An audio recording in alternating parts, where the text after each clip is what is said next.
हे आपलं मस्त असं गरम गरम गाठीचं पिठलं असंच गरम गरम करून लगेच खायला घ्यायचं.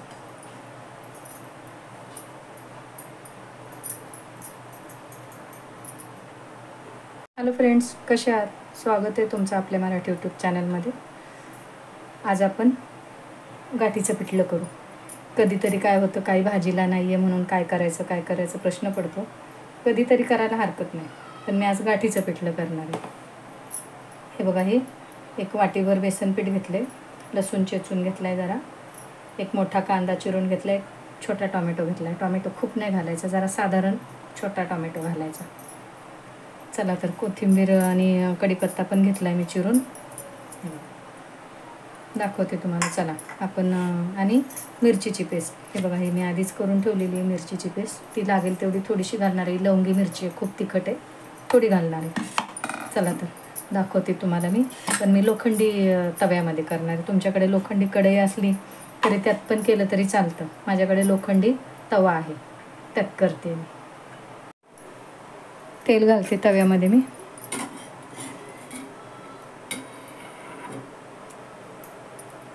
पळीभर तेल घातलं. मी मुद्दाम लोखंडी तवा वापरते आणि पळी पण माझी लोखंडीच आहे. लोखंडी भांड्यामध्ये शक्यतो खाता येईल तर बनवता येईल, काही जेवण स्वयंपाक वगैरे तर बनवावा. ही पळी मी नेहमी माझ्या नित्य वापरातली आहे, हे बघा. आणि हा तवा खूप जड आहे. हा अगदी 4 माणसाची भाजी सहज ह्यात होऊ शकते. कधीतरी मी ह्यात करतेच काहीतरी. भाकरी पण छान होतात ह्या तव्यामध्ये. चला तर आधी तेल तापले, लसूण टाकला मी. आपण गाठीचं पिठलं करतोय. जिरं मोहरी टाकली, कांदा टाकते. पिठलं करण्याच्या 2-3 पद्धती आहेत, दाखवीन मी तुम्हाला कधीतरी, तुम्ही कसं करता. हे गाठीचं पिठलं मला पण आवडतं, करते मी कधीतरी. शक्यतो मुलांना आवडत नाही पिठलं.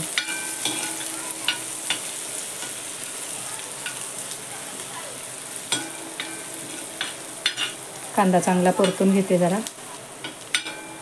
लसणाची अगदी पेस्ट नाही करायची, जाडसरच चेचून घ्यायचा.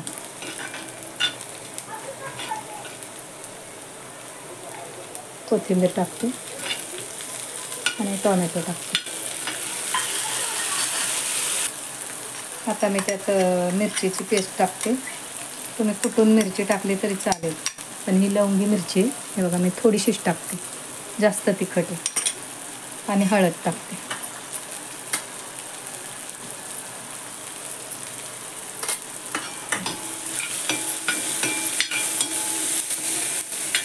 आता आपल्याला किती पिठलं करायचं आहे, घट्ट पातळ, त्याप्रमाणे पाणी टाकायचं. पाणी टाकते मी ह्यात.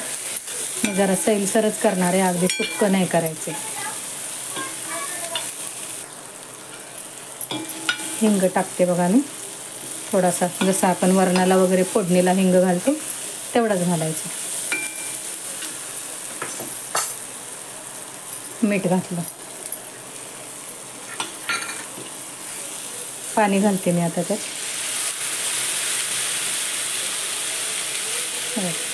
मला खूप पण नाही करायचं पिठलं, तर त्याप्रमाणे एवढंच पाणी घातलं. थोडी या पाण्याला उकळी येऊ द्यायची. उकळी आली बघा पाण्याला, जरा गॅस बारीक करते आणि मग ते पीठ मी थोडं थोडं करून ह्यात हाटून घेते. असं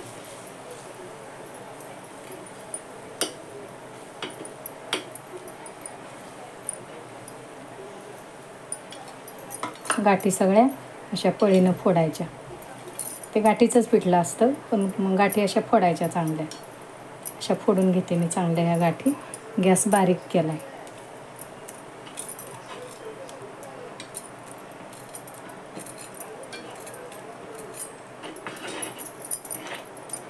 हे बघा, अशा जवळजवळ गाठी सगळ्या फोडून घेतल्या, पण काय काय राहतातच. पण ह्या गाठी पण जेवताना दाताखाली येतात, इतक्या अप्रतिम लागतात. ते काही कच्चं वगैरे राहत नाही. त्याची चवच छान असते गाठीतल्या पिठल्याची. ज्वारीच्या बाजरीच्या भाकरीबरोबर अप्रतिम लागतं आणि पटकन होतं. अगदी सहज माणसाची खायची इच्छा होईल असं हे पिठलं असतं.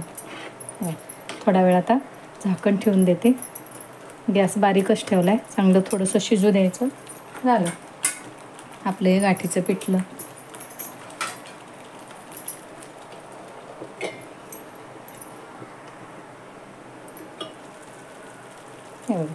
हे असं आपलं मस्त पिठलं तयार आहे. तुम्ही करता का असं गाठीचं पिठलं? कमेंट करून सांगा. पिठल्याच्या दुसऱ्या पद्धतीने दाखवीन तुम्हाला नंतर माझ्या दुसऱ्या व्हिडिओमध्ये. असेच माझे व्हिडिओ बघण्यासाठी माझ्या चॅनेलला लाईक करा, शेअर करा, सबस्क्राईब करा.